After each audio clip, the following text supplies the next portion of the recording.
Good morning. Good morning, everyone. On this beautiful day, first day of spring 2021. And special welcome to anyone who is visiting us for the first time. And I hope you'll have the opportunity to introduce yourself later, one way or another. So the topic we've been discussing may be sound a little mysterious to those of you who are joining us recently, but we've been discussing the Vimalakirti Sutra. And the Vimalakirti Sutra is a Mahayana sutra, probably composed around 100 CE or thereabouts, and tells the story of an encounter with Vimalakirti, a lay practitioner who lived at the time of the Buddha. And we're getting actually near the end of the sutra. There are only a chapter or two to go. And where we left things off last time was that all of the beings from the land of many fragrances, far, far away, were visiting Vimalakirti in his sick room, and they wanted to go see the Buddha, which was across, and the Buddha was residing across town in a mango grove. And it might seem overwhelming to us, but it was not a problem for Vimalakirti that there were over 9 million such visitors, and they were all sitting in these lion chairs, and he transported them in the palm of his hand over to the mango grove to visit the Buddha.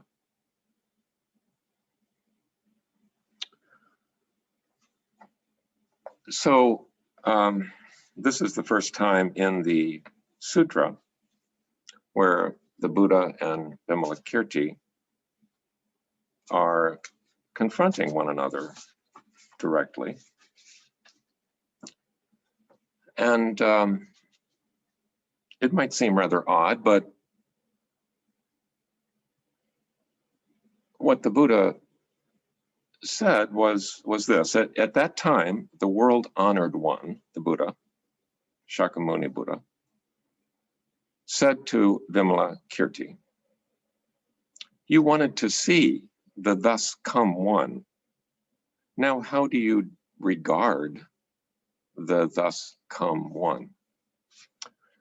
Now, if you're not accustomed to reading Buddhist texts, you may not know that the Buddha often referred to himself in the third person, often calling himself a Tathagata, which is translated here, thus come one. It can also be alternatively translated one thus gone. There's some ambiguity in the language there.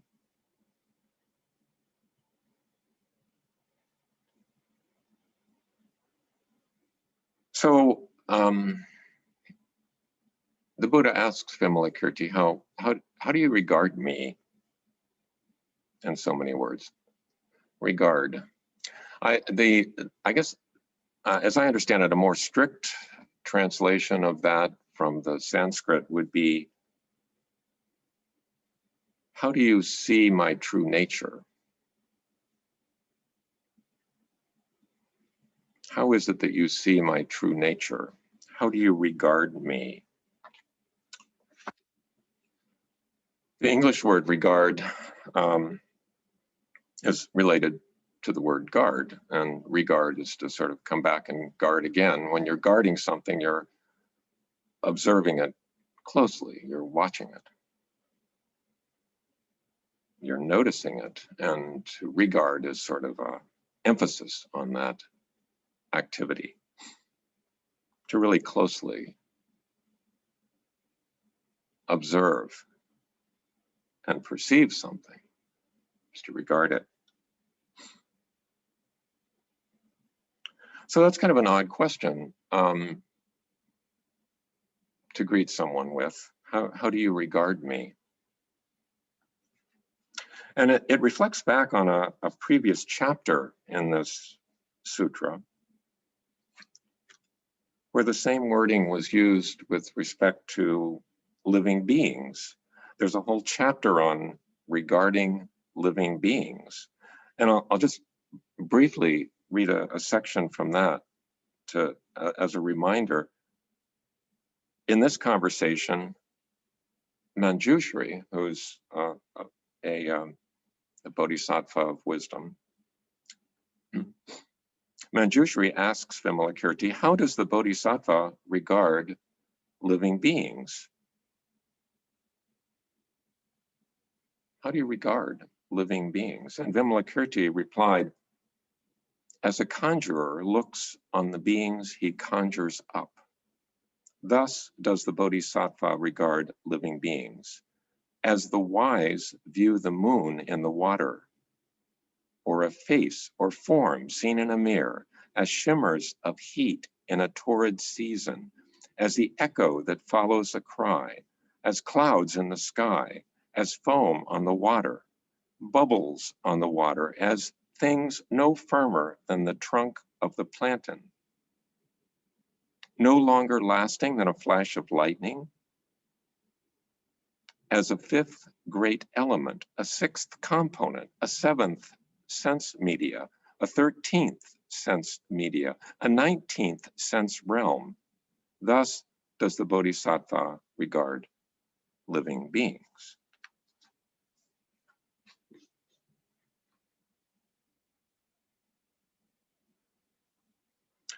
So how do we regard living beings?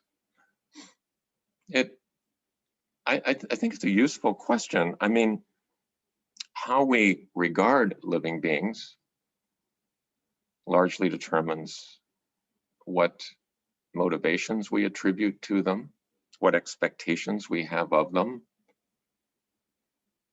how we speak to them, how we behave toward them, what we do to them.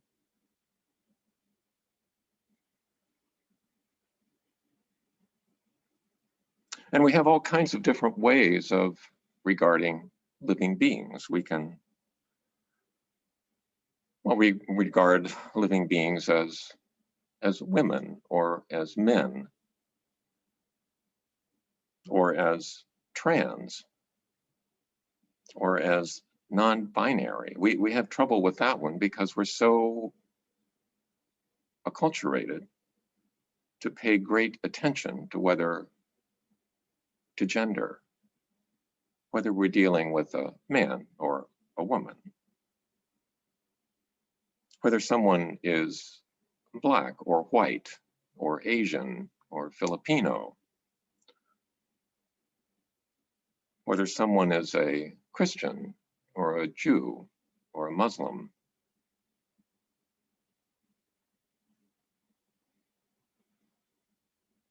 It's possible to regard living beings as obstacles, or as sex objects, or as potential sales, or as enemies or devils.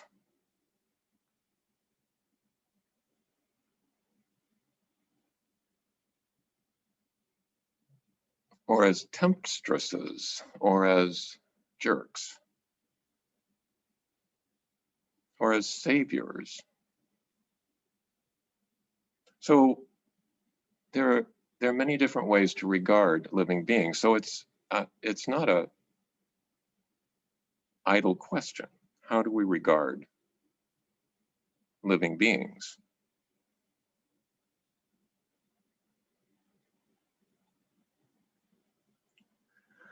So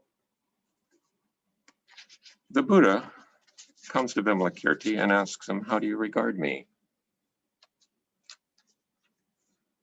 Well, for most of us, that would be an overwhelming situation. I mean, what do you say? If the Buddha were to walk up to you in a mango grove and just say, how do you regard me?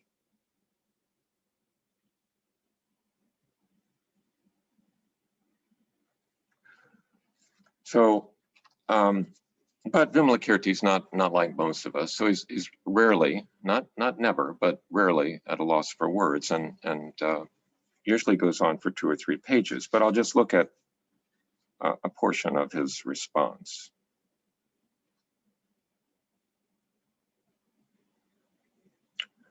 So the Buddha says, you wanted to see the thus come one. How do you regard the thus come one? And Vimalakirti replies, as I would regard my own true form or reality.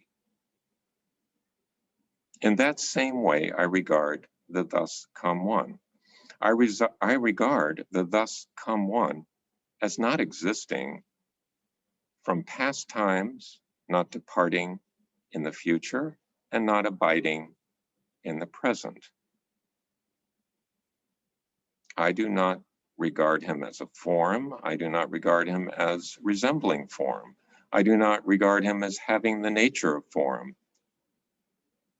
I do not regard him as perception, conception, volition, or consciousness. I do not regard him as resembling those things, including consciousness. I do not regard him as having the nature of consciousness. He does not rise out of the 4 great elements, but is the same as the empty sky. He is without accumulation of the 6 sense media. He has transcended eye, ear, nose, tongue, body, and mind, and does not exist in the threefold world. He has separated himself from the 3 defilements of greed, anger, and stupidity, passed through the 3 gates of emancipation, and acquired the 3 understandings.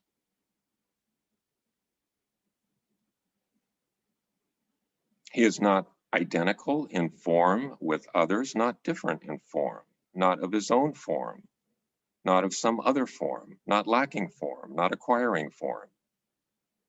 He is not on this shore, not on the other shore, not in midstream. And yet he assists living beings. He cannot be labeled, cannot be measured, for he is beyond all labeling and measuring. He's not big, not little, not to be seen, not to be heard,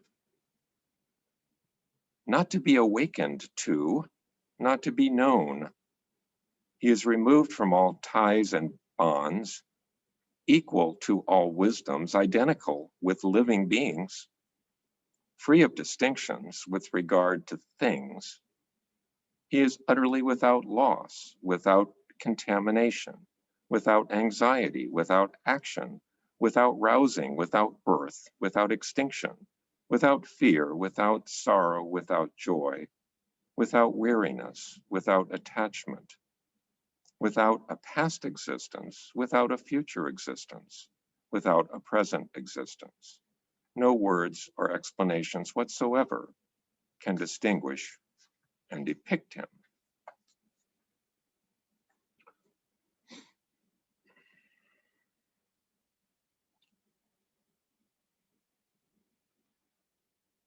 So where does that take us? How do we regard the Buddha? Well, I think as you move from the early Buddhist literature into the later Mahayana literature, you can sense a change, a movement, a transformation in how the Buddha is regarded. In the early Buddhist literature, the Buddha has great wisdom, unsurpassed wisdom, and the ability to teach or instruct, to assist others. He also has some special powers that come up from time to time. But as you move into the Mahayana literature, the Buddha becomes more nebulous, more transcendent. For one thing, there are not just one Buddha, but there are many Buddhas in many different worlds, numberless Buddhas in numberless worlds, each with certain characteristics.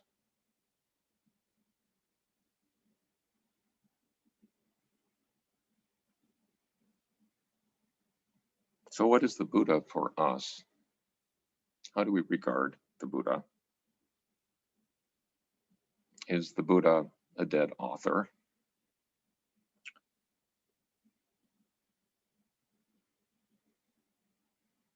Is the Buddha a corpse turned to dust? Is the Buddha a living presence? How do we regard the Buddha?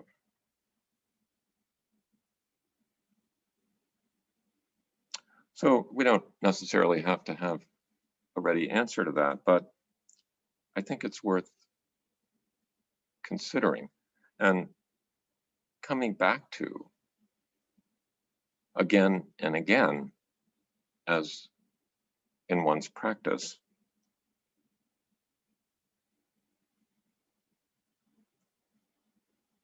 How do I regard the Buddha? How do I regard living beings?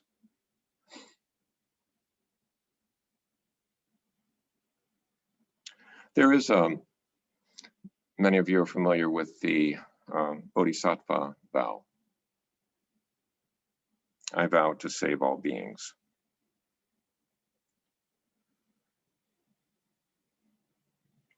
And many of you, when you first heard or read about the Bodhisattva vow, may have thought, well, what does that mean? That sounds absurd.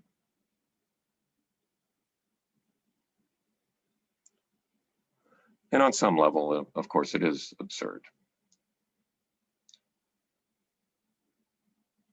I mean, there's 7.8 billion humans on the planet, not to mention all the non-humans. And how do you save all beings? And what does it mean to save any being anyway?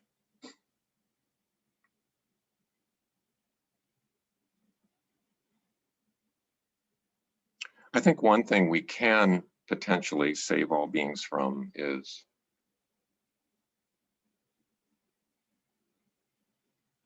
our misperception. At least we can try.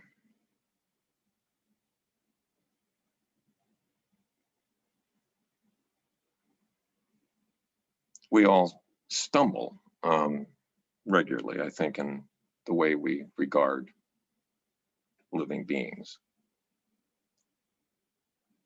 We're so prone to categorize things, and living beings seem like another thing.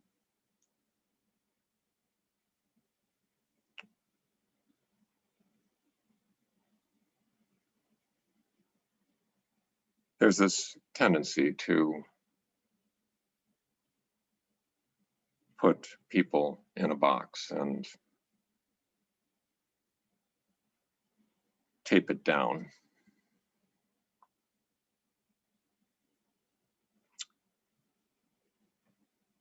But I think Vimalakirti is encouraging us to take a much wider, more expansive view of living beings, including ourselves.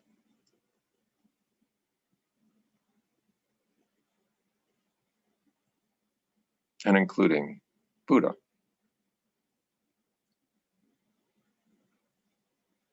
So I think I'll stop there with, I guess, those questions. How do we regard or misregard living beings? How do we regard or misregard the Buddha? So what we have been doing is